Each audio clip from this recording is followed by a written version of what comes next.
네, 방한 중인 반기문 유엔 사무총장이 오늘 오전 김종필 전 국무총리의 자택을 전격 예방했습니다.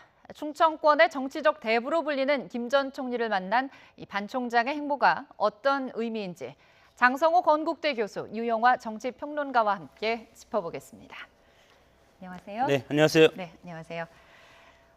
방한 첫날이죠. 지난 수요일부터 대권 도전을 시사하는 그런 발언을 그냥 첫날부터 딱 함으로써 정말 우리 정치권이 엄청 술렁이었습니다. 그런데 이제 오늘은 원래 비공식 일정이었거든요. 비공식 개인 일정이었는데 이렇게 김종필 전 총리, 충청권 맹주로 불리는 이분을 딱 전격적으로 예방했어요. 먼저 이른바 충청 대망론 행보 이걸 본격화한 것으로 볼 수 있을까요? 글쎄요. 현직 유엔 사무총장임에도 불구하고 우리가 대권 출마를 암시하는 듯한 어떤 뉘앙스를 곳곳에서 풍기고 있다는 것에서 정말로 이렇게 권력욕이 상당히 키워왔다. 그리고 이것이 현실화된 것이 아닌가. 이것이 이제 여당 새누리당은 적극 환영하는 분위기지만 야권이 엄청나게 지금 이거에 대해서 회오리칠 가능성이 상당히 많은 우리 정치가 어느 정도 변동의 폭이 상당히 앞으로 커질 수 있는 이런 대선 국면으로 바로 빠져드는 그런 지금 총발제가 됐다고 봅니다. 사실상 이번 처음에 와가지고 얘기를 할 때 이제 내년 1월 1일 대한민국 국민이 되고 나면 내가 무엇을 할 수 있을지 할 일을 한번 생각해 보겠다. 이걸 보고 이제 강력한 대권 도전을 시사한 거다 이렇게 많은 정치 평론가들이 해석을 했습니다. 아마 국민들도 그렇게 많이 받아들였을 것 같아요. 그동안 여론조사에서도 계속 1위를 했었기 때문에 그래서 그런지 그 이후 일정 하나하나에 굉장히 관심이 많은데 오늘 전격적으로 JP를 만났는데 어떤 얘기를 오갔는지 지금 언론에 비춰지는 것은 조금 얘기가 다른데 서로 약간의 뉘앙스 차이가 있는 것 같은데 어떻게 보시나요? JP가 확실하게 30분 동안 대화를 했는데 반기문 총장이 어떻다 이렇게 평은 안 했습니다. 그렇죠? 언제 이제 지지를 할지 안 할지 그건 두고 봐야겠지만 반기문 총장 입장에서 봤을 때는 일단 충청권의 대표적인 정치인 아니겠습니까? JP는. 그렇죠. 그렇기 때문에 JP를 만나서 충청의 대표적인 정치인으로부터 정치적인 승계, 정치적인 후계적 어떤 메시지 이런 것들을 받고 싶어 했겠죠. 그렇기 때문에 만났을 것 같고요. 저는 JP가 한 두 가지 정도를 얘기하지 않았을까 싶습니다. 제 추측에는. 하나는 JP는 전통적으로 내각제 개헌 지지론자입니다. 그러나 자기 자신이 충청 지역을 대표했지만 과거에 내각제 개헌으로 3당 합당에도 얘기를 했었고 그 당시에 제대로 안 됐고 또 DJP와 공동정부를 통해서 성공했지만 내각제 개헌은 관철되지 않았기 때문에 절반의 성공. 그래서 아마 JP 생각에는 충청권이 현재의 대통령 중심제에서 충청권 단독으로 권력을 잡기는 어렵다. 내각제 개헌을 얘기했던 것이거든요. 그런 개헌 얘기를 하지 않았을까라는 생각이 들고요. 이루지 못한 내각제 개헌에 대한 꿈을 반 총장에게. 어떤 그런 개헌에 대한 부분을 아마 워낙 노예한 그리고 경험이 많은 경륜이 항상 제2인자였지만은 그리고 두 번째로는 아마 반기문 총장한테 당신이 충청 지역의 기반을 잡아라. 그렇지 않으면 당신은 잘못하면 불쏘시개가 될 수 있다. 제 생각입니다. 그러나 충청 지역의 정치적 기반을 잡으면 당신이 선택할 수 있다. 그런 얘기를 제가 이제 과거 히스토리를 이렇게 연상해서 추측을 하면 그런 정도의 얘기가 있지 않았을까. 만약에 제가 선배 정치라면 제가 그런 얘기를 했을 것 같아요. 충청권을 대표하는 예를 들면은. 그렇군요. 충분히 예상 가능한 시나리오죠. 과거에 JP가 한 말씀이 있지 않습니까? 석양을 붉게 물들이고 싶다. 그런 것이 오늘의 핫 키워드가 아니었겠습니까? 대통령을 한번 도전을 해보십시오. 이런 취지의 발언을 했을 겁니다. 그것이 아주 비밀로 말씀하셨다는 거 아닙니까? 어떻게 보면 과거에 김대중 대통령과 DJP 공동정권에서 지역 연합 정권을 해서 성공시킨 그런 사례가 있는 분이기 때문에 충분히 앞으로는 호남과 TK와 충청도가 손을 잡을 절호의 상황이 됐다. 이런 상황 인식이 두 분이 다 공유하고 있다고 봅니다. 과거에 김대중 대통령이 노무현 대통령을 지칭을 해서 후계자로 만들어서 대통령에 당선시키지 않았습니까? 이런 현실적인 상황과 지금의 박근혜 정권 하에서 반기문 총장이라는 카드는 아주 좋은 카드가 될 수가 있다는 것이 과거에 김대중 대통령 때 노무현 대통령을 만든 그런 선례가 있기 때문에 그런 복사판으로 갈 가능성이 상당히 많은데 그때의 결과를 보면 지금의 반기문 현상의 결과도 나중에 유추할 수가 있는 충분한 해석의 소지가 있다고 봅니다. 여권의 제가 후보로 조금 더- 가능성이 있다라고 말씀을 제가 하시는 좀 더 거죠. 붙이면 이제 네. 근데 JP는 사람 보는 눈이 있을 거예요. 예. 그렇지 않습니까? 진짜 반기문이 충청권을 대표해서 진짜 권력을 잡을 수 있는 그런 큰 그릇이냐. 네. 이 부분에 대해서는 아직 얘기가 없는데요. 네. 하여튼간에 30분 대화 이후에 비밀이다 그랬단 말이죠. 네. 언제 타이밍을 얘기할 것인지 아니면 당신은 좀 그릇이 작다 뭐 이렇게 얘기할 것인지 하여튼 정치권의 소설과 시나리오입니다. 네. 비밀 얘기만 했다 요 말 안에 참 많은 것이 들어가 있고 다양한 해석이 가능할 수 있게끔 역시 JP의 말이구나라는 생각이 들었습니다. 이 반 총장에게 JP를 만나시겠냐 이런 얘기를 새누리당 정진석 원내대표가 했다는 그런 얘기가 들려오거든요. 이 말은 반기문 총장이 대선에 출마를 한다면 새누리당 후보로 나설 수 있다는 그런 얘기일까요? 대통령이 되기 위해서는 야권으로 가면 야권의 지형에 틈이 없습니다. 더민주로 가면 문재인 대표가 꽉 잡고 있고 네. 뭐 거의 뭐 구분응선까지 올라가 있는 후보 아닙니까? 그리고 국민의당이 혹시 끝까지 완주한다면 안철수 후보, 안철수 대통령 후보가 나올 가능성이 상당히 많은데 네. 그러면 갈 수 있는 것이 새누리당밖에 없지 않습니까? 지난 4.13 총선을 기점으로 해서 새누리당의 소위 말하는 대선 잠룡들이 거의 전멸하다시피 한 이 상황. 예. 그러나 지역적인 기반은 튼튼하고 그리고 현직 대통령이라는 아주 큰 기둥이 있는 여기에 프리미엄이 있는 거죠. 프리미엄뿐만이 아니고 어떻게 보면 불로소득으로서 큰 위치를 점할 수 있는 이런 거죠. 갑과 을이 합쳐서 1과 1 플러스 1이 2가 되는 것이 아니고 3이 될 수 있는 그런 지금 구도 속에 반기문 총장이 있는 것이고 네. 여권 또한 여기에 여러 가지 새누리당은 구세주를 얻은 겁니다. 예를 들어서 반기문 총장이 지금 모든 이슈가 다 반기문 총장한테 빨려 있지 않습니까? 그렇죠. 새누리당의 어떤 그 내용 수습, 국면 전환의 카드가 될 수도 있고, 그리고 반기문 총장이 새누리당의 대선 후보가 혹시 될 경우에는 혼자 추대는 불가능하지 않습니까? 네. 차차기 잠룡들을 키울 수 있는 아주 좋은 빅텐트를 반기문 총장이 가져올 수가 있고, 네. 세 번째는 야권의 이것이 도미노 현상을 해서 야권의 큰 어떤 충격이 가서 야권 단일화를 상당히, 그리고 야권이 단일 후보라 아니면 단일 정당이라든가 단일 결사체를 요구하는 유권자들이 상당히 많아질 거기 때문에 여권발 대권 후보가 야권의 정계 개편까지 이어질 수 있는 아주 핵폭탄적인 그런 지금 큰 형국이군요. 형국이 되고 있습니다. 그렇습니다. 반 총장이 이제 뭐 대권 시사 메시지를 딱 보인 이후에 이거 좀 너무 확대 해석하지 마라 하면서 살짝 발을 빼긴 했습니다만 그럼에도 불구하고 일단 정치권에서는 뭐 반기문 대권 도전 이게 그냥 이미 쏘아 올린 것이다 이런 얘기가 나오고 있습니다. 신호탄이 쏘아 올려진 것이다. 그런데 이걸 두고 이제 좀 부적절한 처신이 아니냐. 아직 총장으로서 퇴임 7개월 정도 남아 있죠. 그런데도 불구하고 부적절한 처신이라는 비판에도 불구하고 이번에 이렇게 좀 전과는 다르게 강도 높은 발언을 한 의도가 있겠죠. 네, 상당히 강력한 대권 의지를 가졌다고 볼 수밖에 없겠죠. 지금 지적하신 대로, 앵커 지적하신 대로 유엔 사무총장 현직이 아니겠습니까? 예. 그렇기 때문에 사실상 국제사회의 눈초리도 있을 겁니다. 네. 당신 현직 유엔 사무총장인데 왜 국내에 가서 한국에 가서 그런 대권 행보에 시사를 하느냐. 그리고 얼마 전에 영국의 이코노미스트에서도 최악의 유엔 사무총장이다. 이런 각국마다 그랬죠. 다르겠지만 그런 이제 여론이 있단 말이죠. 네.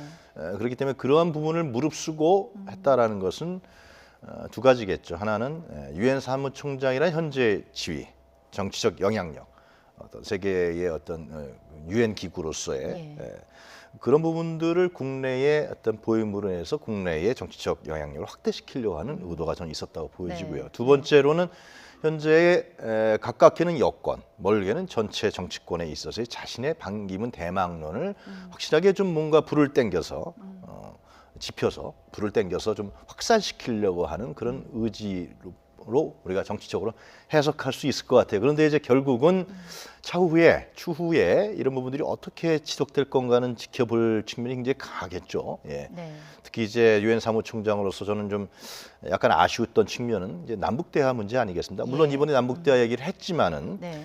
반기문 사무총장이 예를 들면 북한에 가서 뭐 김정은을 만나서 지금 핵 협상의 어려운 국면을 끌어낸다 그러면은 굉장히 놀랄 만한 효과를 가져올 수 있고 그것이 향후 대권 행보에 중요한 초석이 되겠죠. 근데 지금 현재 상황은 제재 또 압박 상황이고 또 미국이 권력 교체이기 때문에 네. 그런 부분들은 아마 반기문 총장도 개인적으로 좀 안타까운 측면이 있을 거예요. 네. 네.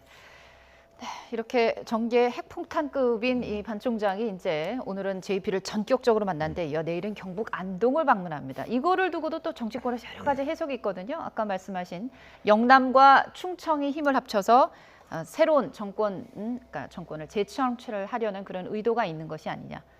그렇게 보시는 거죠.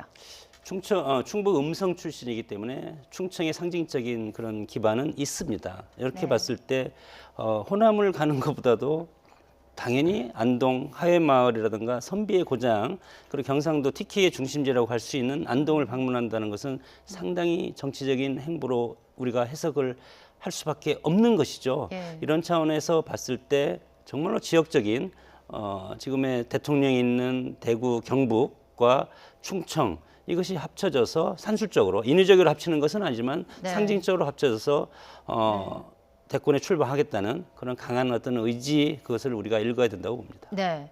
그런데 말이죠. 이 반 총장을 바라보는 더민주의 시선이 굉장히 불편하고 좀 기분이 나쁜 것 같아요. 일부에서는 반 총장을 오늘날의 반 총장을 만들어준 거는 국민의 정부 참여 정부 시절에 네. 다 만들어진 건데 그때 외교부 장관 했고, 어떻게 삼총장. 우리 이렇게 배신할 수 있냐 이런 배신감도 좀 느끼는 것 같아요. 반 네. 총장과 더민주 어떻게 보면 결국 옛날에는 동지였는데 지금 어떻게 보면 적으로 바뀔 수 있는 그런 상황이거든요. 물론 지켜봐야겠습니다만은 뭔가 좀 이념적인 지향점은 좀 다르죠. 네. 지금 현재 더불어민주당의 주류 세력인 뭐 386과 친노의 이념적 지향과 네. 반기문 총장이 생각하는 이념적 지향은 좀 차별이 되지 않겠습니까? 네. 물론 이제 노무현 정부 때 외교부 장관을 했다 할지라도 네.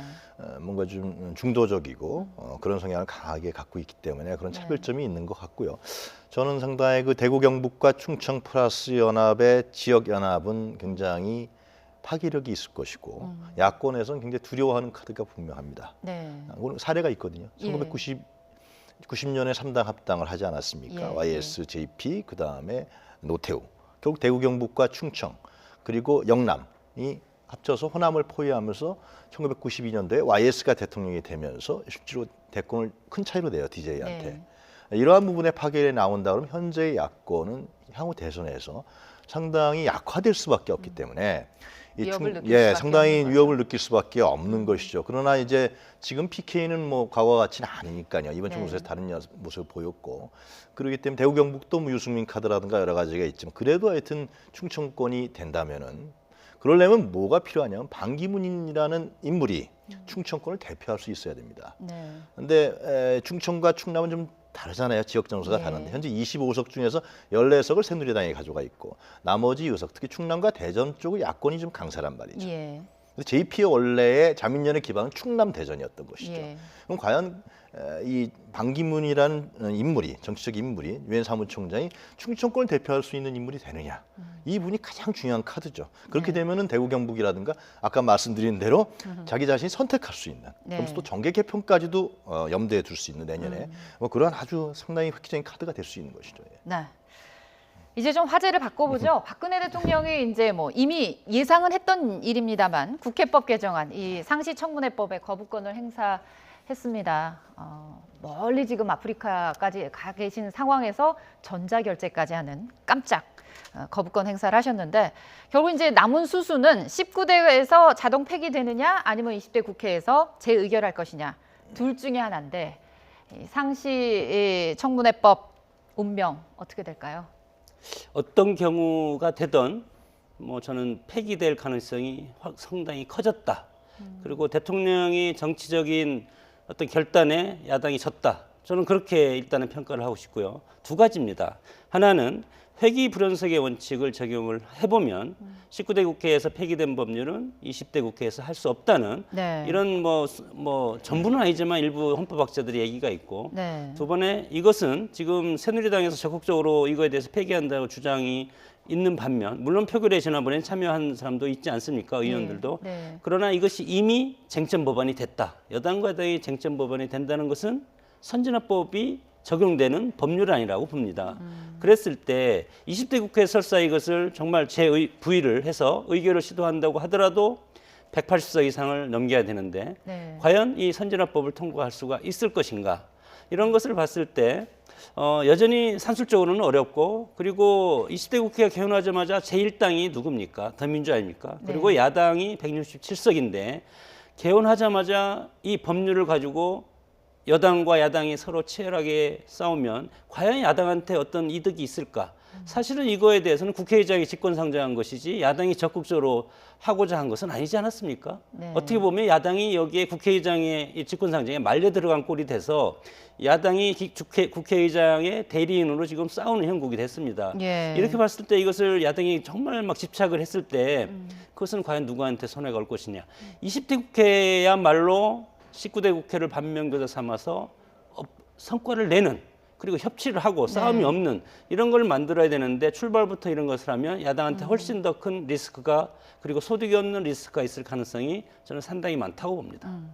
문제는 말이죠. 이 청와대 회동 뒤에 그래도 뭔가 협치 분위기가 좀 만들어지나 했는데 이물리면 행진곡부터 이번 이거 상시 청문회법 거부권까지 갈등 계속 끊이지 않아요. 이래가지고 협치가 될까요? 네, 상당히 어렵다고 봐야겠죠. 특히 상시청문회법은 작년에 이미 운영위원회에서 통과한 것이고요. 예. 법사위에서 통과하신 거고, 정의학 국회의장이 직권상정한 법이 아니죠. 그래서 네. 바로 법사위 통과해서 국회 본회의에 올라가서 이번에 의결된 거죠, 마지막 날. 그런데 이 문제, 물론 여당에서도 다 처음에는 크게 생각 안 했잖아요. 통과된 다음에 여당 의원들 뭐 참여해서 찬성도 한 사람도 있고 기권한 사람도 있었단 말이죠. 통과된 다음에 이제 청와대에서 문제 삼으니 이렇게 된 것인데, 네. 그리고 또 하나 제가 포인트로 말씀드릴 수 있는 것은 이 상임위의 청문회 관계는 국회 선진화법과 전혀 관계가 없어요.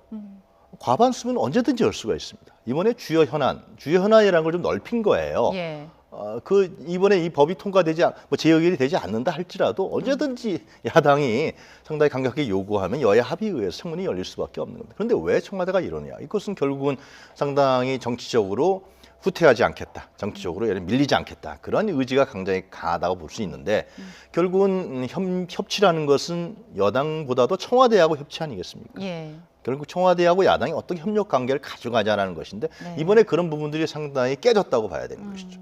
그렇기 때문에 저는 원 구성부터 좀 힘들어진다고 봅니다. 예. 특히 법사위원회, 예를 들면 노른자의 상임위원회, 뭐 정무위라든가 미방이라든가 기재 네. 이런 부분을 갖고서 여야 간에 치열한 아마 제가 보기에는 격전이 있을 거예요. 예. 서로 안 주려고 그럴 겁니다. 왜냐하면 청와대 협력이 원만하지 않다라고 야당에서 판단하기 때문에 네. 이 부분을 안 놓으려고 할 겁니다. 그렇기 때문에 원구성이 늦어지고 국회 초반 벽두부터 상당히 여야 간의 대결의 정치가 이루어질 가능성이 크다. 그렇게 판단할 수 있을 것 같습니다. 어쨌든 국민이 원하는 거는 협치였는데 일단 시작부터 조금 삐걱거리는 거는 사실일 것 같고 점점 더 우려가 되는 그런 목소리들이 많이 나오고 있습니다. 어쨌든 이번 주 가장 핫한 인물은 역시 반기문 총장이었거든요. 이제 어찌 됐든 간에 당분간은 반 총장이 내년 대선을 앞두고 한국 정치권을 가장 큰 화두가 당분간은 좀 되지 않을까 이런 생각이 듭니다.